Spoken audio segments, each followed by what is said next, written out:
penguasaan bahasa pertama, serta kolaborasi pembelajaran bahasa dan proses alamiah. Perolehan bahasa kedua dapat merujuk pada bahasa apapun yang dikuasai setelah bahasa ibu. Pembahasan yang kedua yaitu hipotesis pemerolehan bahasa kedua.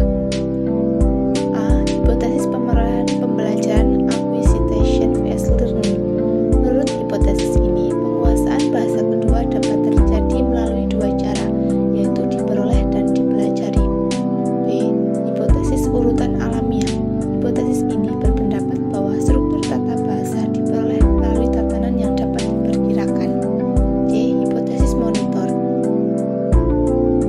Hipotesis monitor telah terjadi proses internal bahasa ketika manusia menghasilkan ujaran.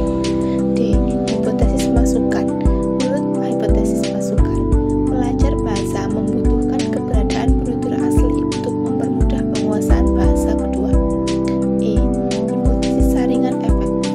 Saringan efektif inilah yang memunculkan rasa malu, ragu-ragu, dan takut dalam proses berbahasa.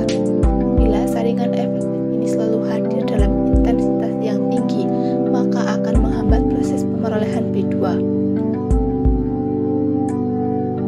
Yang ketiga, tahapan pemerolehan bahasa kedua. A. Pre-production.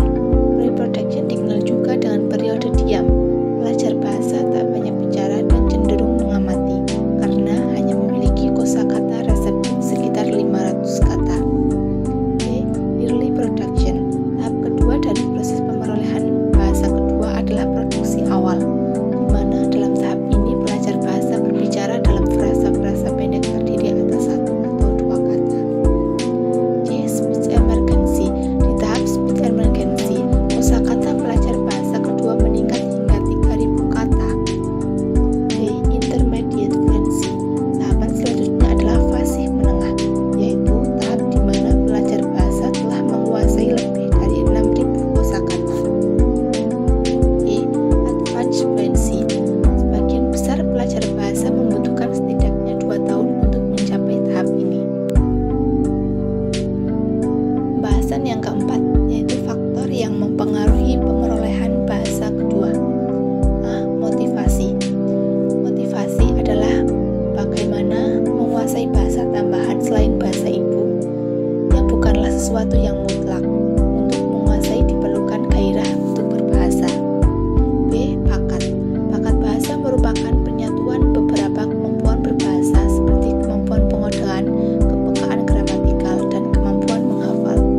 C. Usia. Dalam hipotesis periode kritis, menguraikan bahwa masa anak-anak adalah periode terbaik dalam pemerolehan bahasa kedua. Pada usia tersebut, bahasa dapat diperoleh dengan mudah, seperti memungut yang telah disediakan. D. Bahasa pertama atau B1. Pengaruh B1 terhadap pemerolehan B2 dapat diamati dalam komunikasi pelajar bahasa menggunakan bahasa target.